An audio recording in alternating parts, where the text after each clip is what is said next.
Saudi king Salman दुनिया में कहीं भी सफर करते हैं तो उनके साथ उनके 800 नौकर भी साथ ही जाते हैं, जिसमें से 150 तो उनके प्राइवेट शेफ हैं।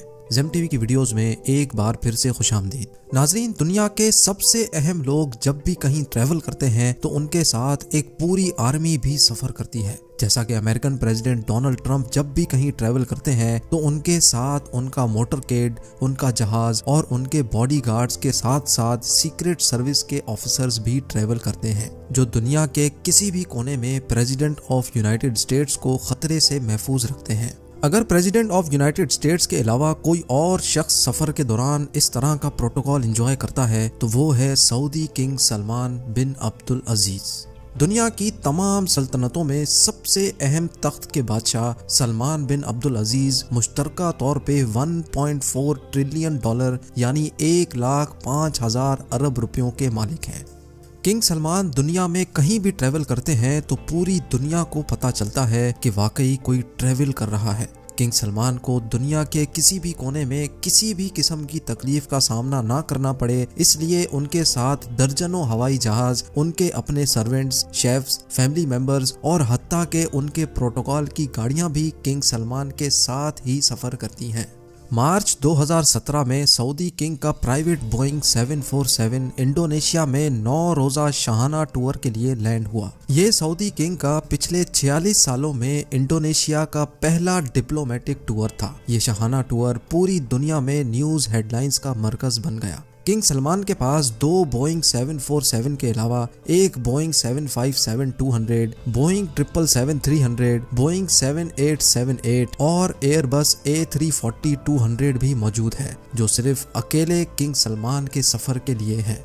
उनके बेटे MBS यानी प्रिंस मोहम्मद बिन सलमान और दूसरे फैमिली मेंबर्स के पास अपने अपने अलग तैयारे मौजूद हैं। बोइंग 747 एक ऐसा कमर्शियल तैयारा है जिसमें एक ही वक्त में 600 लोग सफर कर सकते हैं, लेकिन किंग सलमान के अकेले के लिए ये पूरा बोइंग 747 तैयार किया जाता है, जो किसी महल से कम नहीं होता, क्योंकि इस तैयारे में सीट्स नहीं बल्कि luxury bedroom, conference room, toilet, dining area, sitting area और किचन भी फिट किया गया है।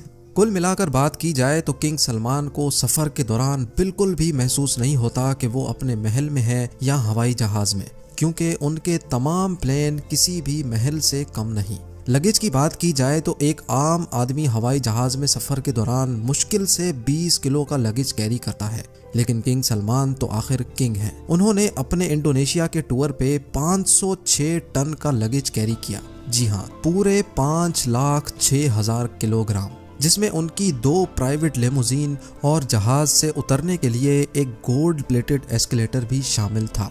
ये आलीशान लगेज उसी एयरक्राफ्ट में नहीं आया जिसमें वो खुद सवार थे, बल्कि ये लगेज 7 अलग अलग एयरक्राफ्ट्स में इंडोनेशिया ट्रांसपोर्ट किया गया था, जो किंग के जहाज के आगे पीछे थे। किंग सलमान के अलावा मजीद 1500 लोग भी सऊदी से इंडोनेशिया आए थे, जिसके लिए अलग से 36 एयरक्राफ्ट्स अरेंज किए गए थे। किंग सलमान ने अपने इंडोनेशिया टूर पे ऐशो आराम और शाहाना लाइफस्टाइल के सारे रिकॉर्ड ही तोड़ डाले।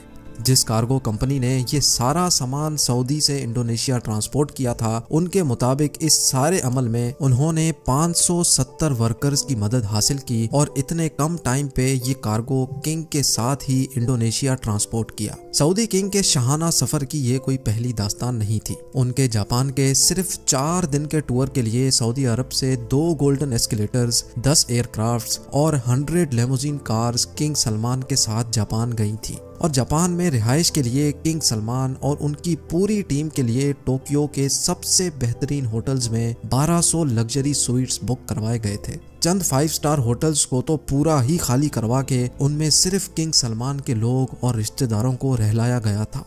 किंग सलमान के फ्रांस के टूर पे भी तकरीबन 400 लग्जरी कार्स उनके प्रोटोकॉल के लिए हायर की गई थी। इतना ज्यादा प्रोटोकॉल तो प्रेसिडेंट्स को भी नहीं मिला करता। रशियन प्रेसिडेंट व्लादिमीर पुतिन, जो दुनिया के सबसे महफूज तरीन इंसान समझे जाते हैं, जब किंग सलमान रशिया उनसे मिलने गए तो वो अपने साथ 1000 किलोग्राम खाना भी साथ ले गए थे। ना सिर्फ इतना बल्कि उनके साथ शाही फर्नीचर और कारपेट्स भी सऊदी से लाए गए थे। जब किंग सलमान की रॉयल टीम मॉस्को शहर में आई तो शहर के 2 सबसे बड़े होटल्स को खाली करवा लिया गया। जिन लोगों की पहले से बुकिंग्स मौजूद थीं उनको भी कैंसिल करवा के किंग और उनकी टीम को वहां रहलाया गया। सिर्फ 4 रातों के इस ट्रिप पर किंग सलमान के $3 मिलियन यानी 22 करोड़ रुपए खर्च हो गए, जो उन्होंने आंख बंद करके दे दिए। किंग सलमान जहां जाते हैं वहां अपना पूरा महल अपने साथ ले जाने की वजह से खासे मशहूर हैं। इतना ज्यादा खर्चा और ताम जाम करने के बावजूद भी किंग सलमान का गोल्डन एस्केलेटर जहाज से उतरने के दौरान पूरे मीडिया के सामने ही खराब हो गया, जिसकी वजह से किंग सलमान को काफी शर्मिंदगी का सामना भी करना पड़ा। लेकिन बिल आखिर उनको अपनी टांगों की मदद से ही बकाया सीढ़ियां उतरना पड़ी। 2014 में जब किंग सलमान अमेरिकन प्रेसिडेंट बारक ओबामा से मिलने गए तो उस ट्रिप पर भी वो हल्के ना पड़े। वॉशिंगटन डीसी के मशहूर 4 सीजन्स होटल के तमाम 222 के 222 कमरे न सिर्फ बुक करवा लिए गए थे, बल्कि पूरे होटल को एक ही झटके में महल बना दिया गया था। किंग सलमान के वॉशिंगटन डीसी पहुंचने से पहले ही 4 सीजन्स होटल को पूरा गोल्डन कर दिया था। सऊदी से खास गोल्डन सामान मंगवाया गया, जिसमें golden furniture, carpets, lamps, bedsheets, golden chairs और हत्ता के गोल्डन हेयर ट्रैक्स भी सऊदी से मंगवाए गए। बात यहाँ तक पहुँच गई थी कि होटल की पार्किंग में भी रेड कारपेट्स बिछाए गए थे ताकि किंग सलमान को अपने पैर भी जमीन पर ना रखने पड़े। ये तो हुई सऊदी किंग की दास्तान। अपने बाप के रास्ते पर चलते हुए सऊदी प्रिंस भी किसी से कम नहीं। जब प्रिंस मोहम्मद बिन सलमान लॉस एंजलिस गए तो उन्होंने भी 4 सीजन्स होटल के पूरे 285 स्वीट्स बुक करवा लिए। ना सिर्फ स्वीट्स बल्कि पूरे होटल को अरेबिक टेस्ट भी दे दिया गया। ग्लोब लाइट से लेकर होटल का मेन्यू तक तब्दील करवा दिया गया था, और वो भी सिर्फ चंद रातों की खातिर। इस पूरे ताम जाम में मोहम्मद बिन सलमान के $2 मिलियन यानी 15 करोड़ रुपए खर्च हो गए। लेकिन हैरत की बात ये थी कि मोहम्मद बिन सलमान खुद एक भी रात इस होटल में नहीं रहे, बल्कि उन्होंने अपने लिए एक अलग प्राइवेट पैलेस बुक करवाया था। ये पूरे 285 स्वीट्स का होटल सिर्फ उनके साथ आई टीम के लिए बुक करवाया गया था। और ये टूर भी मोहम्मद बिन सलमान की दौलत की नुमाइश का पहला टूर नहीं था। 2014 में भी एक ऐसा ही टूर क्राउन प्रिंस ने मालदीव्स का किया था, जब उनके लिए पूरे 3 आइलैंड्स बुक करवाए गए थे। वहां तशरीफ लाने के लिए मोहम्मद बिन सलमान एक प्राइवेट यॉट में सवार थे, जिसके आसपास उनके बॉडीगार्ड्स की एक आर्मी भी मौजूद थी। मालदीव्स के उन 3 आइलैंड्स पर क्राउन प्रिंस और उनके खास लोगों के अलावा किसी और को भटकने की भी इजाजत नहीं थी। इस टूर पे मोहम्मद बिन सलमान के $30 मिलियन यानी 225 करोड़ रुपयों का खर्चा हुआ। नाजरीन, जाते जाते आपको ये भी बताते चलें कि किंग सलमान बिन अब्दुल अजीज ने 2015 में जब फ्रांस का दौरा किया था तो वहाँ 1 लाख लोगों ने किंग सलमान के खिलाफ एहतजाज किया, क्योंकि फ्रांस के बीच पे जहां किंग सलमान का विला मौजूद था उसको पब्लिक के लिए बंद कर दिया गया था, और पब्लिक बीच पे सिर्फ किंग सलमान के उतरने के लिए एलिवेटर इंस्टॉल करवाए गए थे। उम्मीद है जेम टीवी का ये एपिसोड आपको अच्छा लगा होगा। वीडियो के मुतालिक कमेंट सेक्शन में जरूर कमेंट करें, क्योंकि मैं हर कमेंट जरूर पढ़ता हूँ। वीडियो को लाइक जरूर करें। मिलते हैं अगली शानदार वीडियो में।